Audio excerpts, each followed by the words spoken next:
Malam ini Tiska menceritakan semuanya. Kepergianmu waktu itu memang tak kami sadari, tapi kami tahu apa yang terjadi. Kau tahu, baru kali pertama saat senja itu kami melihat Yusuf menangis. Iya, dia benar-benar menangis hingga dia tidak bisa mengejamu.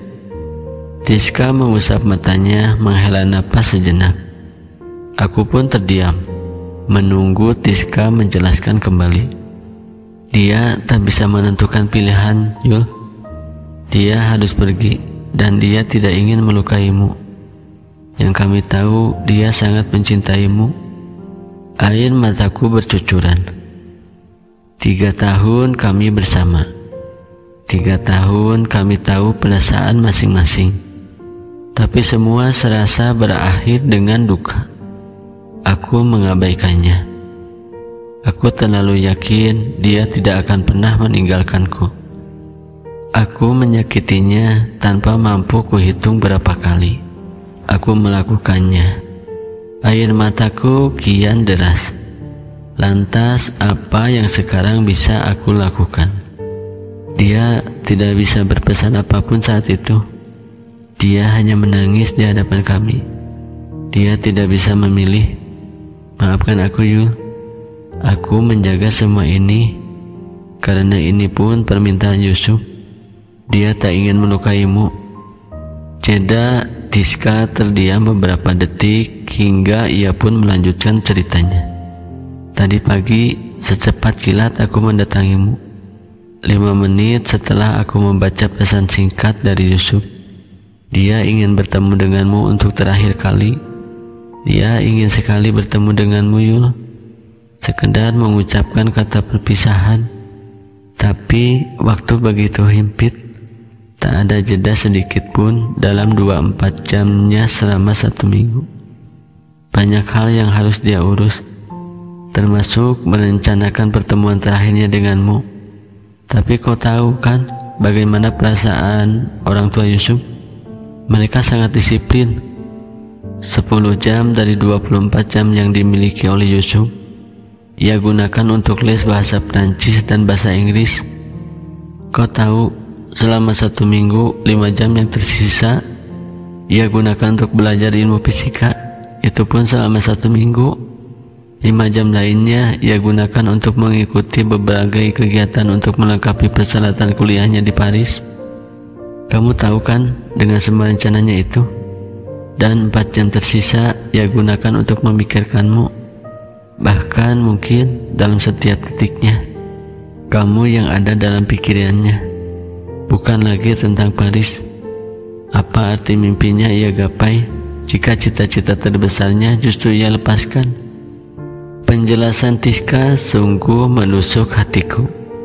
Hembusan napas Tiska terdengar jelas. Apa yang bisa aku lakukan? Aku terdiam pun dengan Tiska hingga detik ke-49. Tiska mencoba membongkar semua ingatannya hingga akhirnya puzzle itu ia temukan.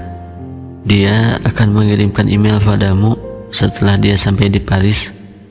Mataku tertuju pada Tiska.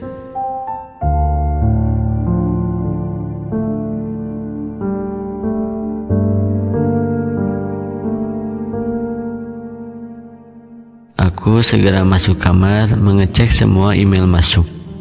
Jaringan sepertinya tak bersahabat. 2 menit kemudian masih tertahan pada sesi login email.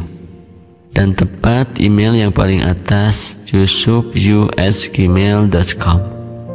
Pesan masuk yang langsung kubuka tanpa berpikir apapun selain membaca pesan itu. Assalamualaikum, selamat malam Yul. Yul, aku menulis ini ketika langit Jogja sudah gelap. Berbeda dengan tempatku duduk saat ini. Belum ada satupun bintang yang terlihat, apalagi Jupiter atau Saturnus. Tak mampu kulihat dengan mata telanjang. Tak seperti di tempatmu duduk saat ini. Kau hanya perlu membuka tirai jendela kamarmu, maka Jupiter, Saturnus, bahkan gugusan bintang lainnya sudah menyapamu dengan anggun. Yul, maafkan aku. Itu kalimat pertama yang ingin aku ucapkan padamu, Yul. Maafkan aku. Aku pergi tanpa ada penjelasan. Aku tahu ini sangat menyakitkan untukmu. 1 minggu yang lalu, aku memutuskan hubungan kita tanpa penjelasan apapun. 1 minggu yang lalu, kau pun pergi tanpa mau menungguku menjelaskan. Yul, maafkan aku. Aku tak pernah ada niatan untuk meninggalkanmu, apalagi melukaimu. Aku harus pergi, Yul. Keputusan yang teramat berat bagiku. 1 minggu sebelum aku memutuskan semua itu, aku tak henti meminta petunjuk darinya.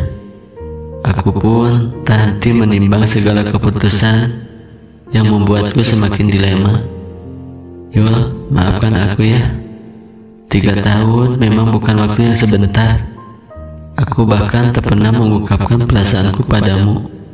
Aku pengecut, datang padamu, mempersilahkan kau memasuki pekarangan hatiku, membiarkan tinggal dan menetap, hingga akhirnya aku mengusirmu begitu saja, tanpa penjelasan, tanpa alasan yang jelas. Yul, maafkan aku. Tak ada apapun yang bisa aku berikan saat ini. Tak ada janji masa depan yang bisa kau harapkan dariku. Yul, maafkan aku. Isi email ini mungkin sangat mengecewakanmu. Mungkin tak seperti yang kau bayangkan atau kau harapkan. Yul, maafkan aku. Tapi kau harus tahu, kau harus melanjutkan hidupmu. Ingat tujuan dan cita-citamu. Raihlah sepertiku saat ini. Aku telah meraih kursi yang selalu kuincar dari kecil. Paris, kota ini yang selalu ada dalam mimpiku. Aku memang berharap kau menjadi bagian dari Paris. Namun apa daya, sepertinya Tuhan telah membelokkan skenario yang telah aku rancang. Aku tak punya energi apapun untuk melawannya, Yul. Maafkan aku. Lupakanlah semua tentang kita. Lanjutkan hidupmu. Aku tak memintamu untuk menungguku. Begitupun denganku. Aku tak memesan hatimu untukku. Aku tak mau melukaimu untuk kesekian kalinya. Maafkan aku ya. Kau tak boleh menungguku. Aku takut kau akan lebih kecewa dari ini. Biarkanlah Tuhan yang mengatur segalanya. Jadilah pemain yang baik atas skenario-nya. Jangan berharap apapun atas skenario yang telah kau rencanakan. Bertahanlah, Yul. Kau adalah insan yang luar biasa. Aku memang selalu mengagumimu. Namun, hari ini mari kita patahkan hati kita. Percayalah, Tuhan akan menyambung hati kita dengan sempurna melalui skenario yang mampu kita bayangkan. Terima kasih untuk 3 tahunnya. Kau tetaplah sahabat terbaikku, Yul. Maafkan aku. Paris, 24 Mei 2012. Yusuf. Aku diam, tak ada komentar. Bahkan aku tak membalas email itu. Aku segera memutus koneksi internet di kamarku. Kembali aku mematung. Begitu pula dengan Tiska. Ia turut membaca email itu denganku. Beberapa menit telah berlalu. Tiska memelukku. Malam yang begitu kelabu. Formasi bintang itu hilang.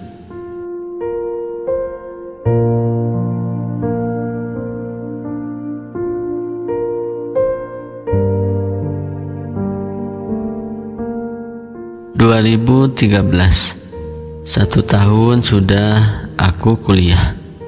Entah kenapa aku memutuskan untuk mengambil jurusan sastra Indonesia. Bahkan aku tak pernah berpikir untuk menjadi sastrawan. Aku lebih suka menjadi dokter. 1 tahun memang telah berlalu. Yusuf tak pernah lagi menghubungiku, kecuali ketika kami bercengkrama di grup sosial media. Aku hanya sesekali melihatnya membalas komentar teman-teman, tapi tidak denganku. 1 tahun belum sebanding dengan 3 tahun yang telah terlewatkan. Kami memang kuliah di jurusan yang berbeda, begitupun dengan kampus yang berbeda. Hanya aku dan Tiska yang memutuskan kuliah di kampus yang sama. Hanya saja kami beda jurusan. Tiska mengambil konsentrasi psikologi, sesuai cita-citanya sedari awal.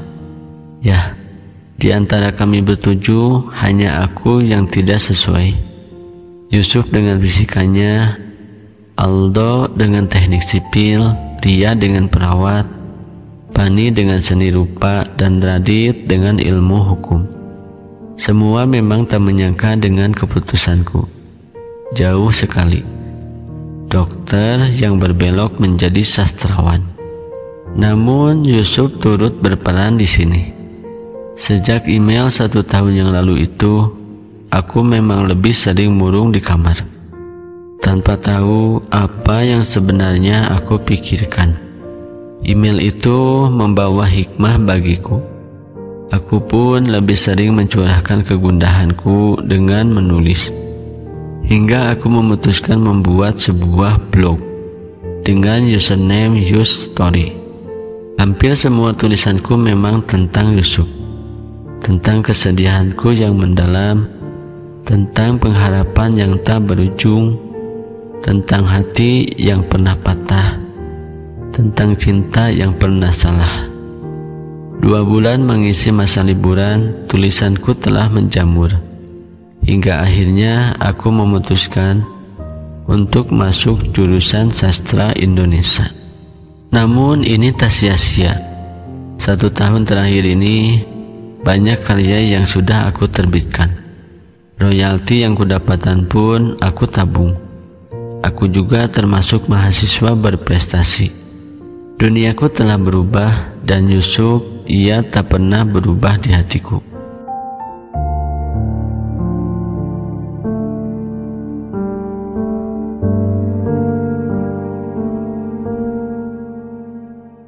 (2014) 2 tahun tak terasa.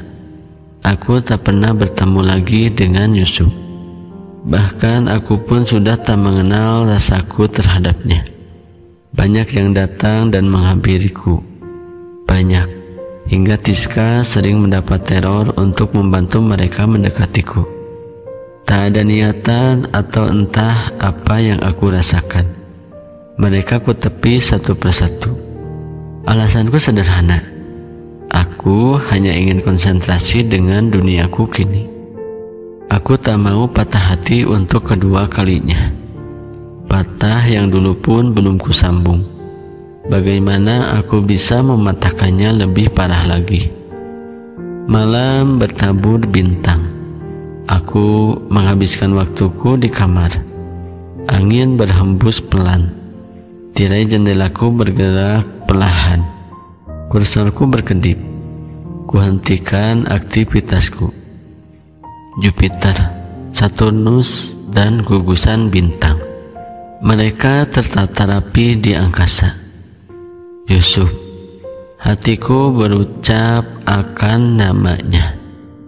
Pesan di email 2 tahun lalu kembali mengusik batinku. Apakah aku boleh merindukanmu? Aku menghujat dalam hati. Betapa bodohnya aku ini. Bukankah Yusuf melarangku mengingatnya? Bahkan sekedar merindukannya. Ya, email itu memang tak pernah kubalas. Bahkan sejak kejadian 2 tahun lalu itu, aku mulai menghapus emailku.